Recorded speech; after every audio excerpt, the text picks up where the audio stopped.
आज हमारे बीच हैं सिग्नेचर ज्योतिषाचार्य श्री रमेश यादव जी।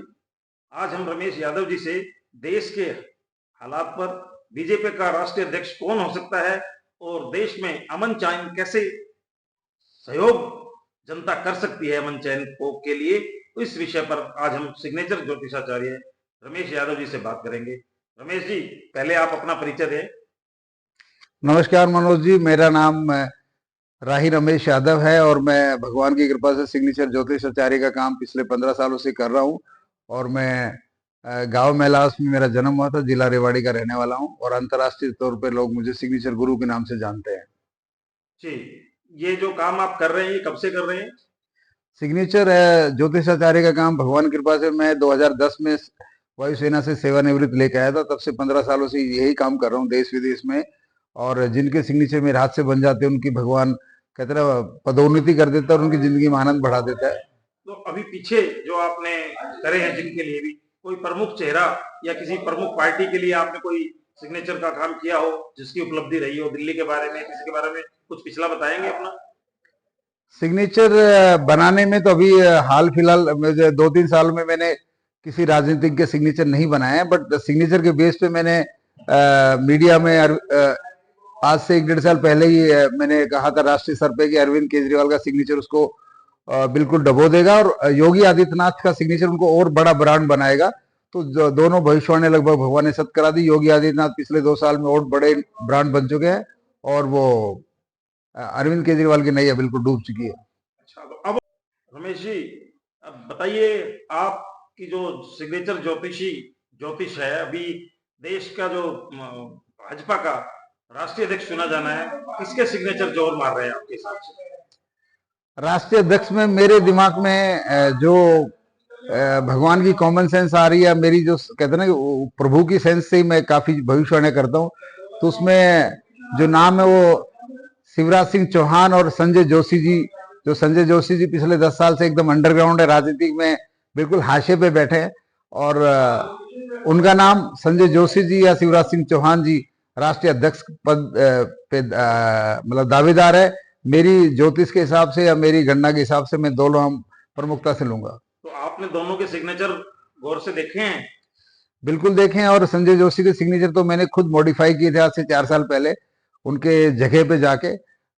श्री जसवंत सिंह मुझे संजय जोशी जी के पास लेके गए थे, मैंने उनके सिग्नेचर मॉडिफाई किए थे। अगर संजय जोशी जी वो सिग्नेचर फॉलो कर रहे जो मैंने मॉडिफाई किए थे, तो मैं कह सकता हूँ कि वो सिग्नेचर का टाइम आ गया कि वो एक किसी बड़े पद पे इस साल चले जाएंगे और वो राष्ट्रीय अध्यक्ष का पद भी हो सकता है।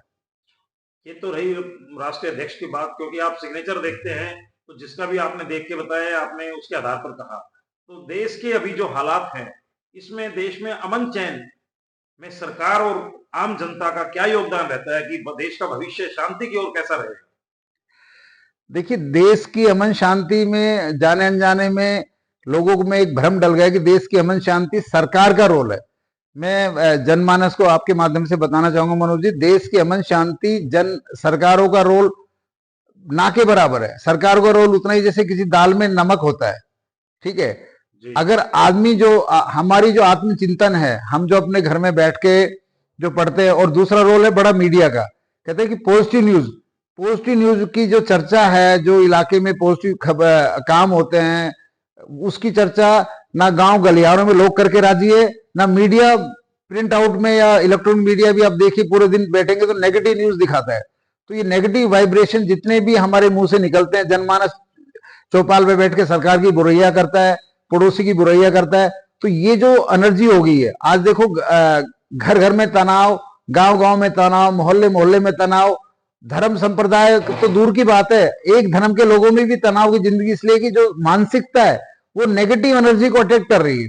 और ये पूरी नेगेटिव एनर्जी जब अटैक हो जाती है और ये सारी एनर्जी यूनिवर्स से हमारी आत्मा कनेक्ट होती है, तो रिवर्स कहते ना, या तो सुनामी आएगी या महामारी आएगी या फिर दंगे होंगे। तो जहां तक मैं लोगों की मानसिकता भी जो जिस दिशा में जनमानस मानसिकता से चल रहा है, मैं कह सकता हूँ आने वाला समय दंगा, संप्रदाय और महामारी के लिए बिल्कुल डराने वाला समय है। ये जो यज्ञ, हम जो यज्ञ करते हैं, यज्ञ भी मैं कहूंगा यज्ञ करने से ही, यज्ञ भी वो दाल में नमक की तरह है। असली यज्ञ हम अपनी जबान से क्या बोलते हैं, हम अपने पड़ोसी की तारीफ करते हैं कि हम अपने सरपंच का 2 काम की तो तारीफ करें, सरकार के 2 काम की तो तारीफ करें। ऐसे इलेक्ट्रॉनिक मीडिया को भी खबरें ढूंढनी होगी, अच्छा इलाके में क्या हुआ, चोरी कहाँ हुई, डकैती कहाँ हुई, लूटपाट कहाँ हुई, एक्सीडेंट कहाँ हुआ, ये खबरें डलती हैं मीडिया में। तो ये भी जनमानस की नेगेटिव एनर्जी को और एक्टिवेट करती है, और वो नेगेटिव एनर्जी जाके हमारी जो डेली लाइफ की जिंदगी उसमें तनाव पैदा करती है, और हमारे पूरे देश और पूरे विश्व के लिए ये सुनामी और महामारी का संकेत तो देती है, बल्कि उनको लाने का काम भी करती है। आपने कहा कि नेगेटिव विचार, अगर सभी लोगों के नेगेटिव विचार इकट्ठे होते हैं, मैक्सिमम विचार अगर नेगेटिव होते हैं, तो वो टकराकर सारे माहौल को नेगेटिव कर देते हैं।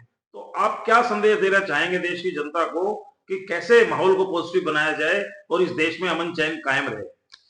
एक छोटी सी बात समझाता हूं। आप देखिए मनोज जी, आप बताइए,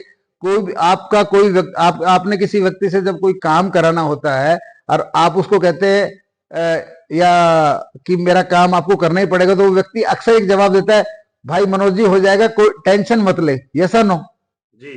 तो ये टेंशन मत ले जो वर्ड है ना, ये हमारे अशांति, हमारे देश की शांति या पूरे विश्व की शांति के लिए सबसे बड़ी गाली है। मैं तो आप देखना मनोज जी, आदमी पॉजिटिव चीज के हाँ भरता है, लेकिन पीछे का वर्ड क्या बोलता है, यार तू टेंशन मत ले, तेरा काम हो जाएगा। तो जो टेंशन मत ले, ये चीज हमने यूनिवर्स में भेज दी है। तो टेंशन वर्ड एक ऐसा वर्ड है जो पॉजिटिव, इवन आईएएस हो, मंत्री हो, संतरी हो, अरबपति हो, जब किसी को कोई कंफर्मेशन देता है, उनको ये कहना चाहिए, भाई आनंद ले, तेरा काम हो जाएगा, भाई मौज ले, तेरा काम हो जाएगा, भाई तू रिलैक्स ले, तेरा काम हो जाएगा, भाई तू विश्वास कर, तेरा काम हो जाएगा। हम इस टेंशन मतले का वर्ड, आप देखना कारीगर, आप किसी प्लम्बर को बोलो कि मेरा काम कर, वो भी कहेगा अरे साहब टेंशन मत लो, काम हो जाएगा। जितना टेंशन मत लो का वर्ड हम यूनिवर्स को भेजेंगे, जैसे आरती कहते हैं ना, आरती, तो ये मंत्र जाप करते हैं। अभी पूरी दुनिया, एक अंग्रेज भी क्या बोलते हैं आपस में, don't take tension, it will be done. मद्रासी भी यही बात बोलते हैं, अमेरिका वाले भी यही बात बोलते हैं। जब भी कोई पॉजिटिव काम की कन्फर्मेशन किसी को देता है, तो एक ये जो वर्ड है ना, ये वर्ड ही एक साथ कोरोना को लेकर आएगा, और ये वर्ड ही आने वाले टाइम में महामारियों को लेकर आएगा। तो हवन यज्ञ और मंत्र जाप जो हैं, धार्मिक मंत्र जाप, वो तो अब ऐसे हो चुके हैं जैसे कि दिल्ली की हवा में ऑक्सीजन। असली जो मंत्र जाप है हमारे शब्दों की वाणी, हम सकारात्मक कितना सोचते हैं, नहीं सोचते मुद्दा नहीं है, हम सकारात्मक कितना बोलते हैं सरकार के बारे में, अपने बच्चों के बारे में, अपने पड़ोसी के बारे में, अपने धर्म के बारे में, पड़ोसी किसी भी चीज के बारे में सकारात्मक शब्दों का इस्तेमाल अगर ये समाज करेगा तो समाज बचा रहेगा, नहीं तो समाज में सुनामी, महामारी, दंगे बढ़ते जाएंगे। अरे भाई भाई में बिना बात के दंगे हो रहे हैं आज, भाई भाई में जो तनाव हो रहा है वो इन शब्दों के जड़ है। तो आपके अनुसार तो मीडिया को जो नेगेटिव खबरें हैं या जो सूचनात्मक खबरें हैं, फिर वो उस हिसाब से नहीं चलानी चाहिए। सूचनात्मक खबरें मीडिया का मोस्ट वेलकम है, सूचनात्मक खबरें चला सकता है, लेकिन आप बताओ ना कि मैंने मीडिया में मान लो एक XYZ एक मीडिया न्यूज चैनल है, तो उसको मेहनत करनी चाहिए कि भाई कहाँ कहाँ अच्छे लोग हैं, अच्छे लोगों ने क्या क्या काम कर रहे हैं, क्या क्या घटनाएं की, किस आदमी ने किस आदमी की मदद की, एक आदमी ने एक आदमी को लूट लिया, खबर चल गई शहर में, लेकिन इसी शहर में किसी आदमी ने किसी की मदद भी की होगी ना उस दिन, तो उसकी चर्चा को भी बाहर निकाला जाए ना। किसी आदमी ने धर्म का काम भी किया होगा, एक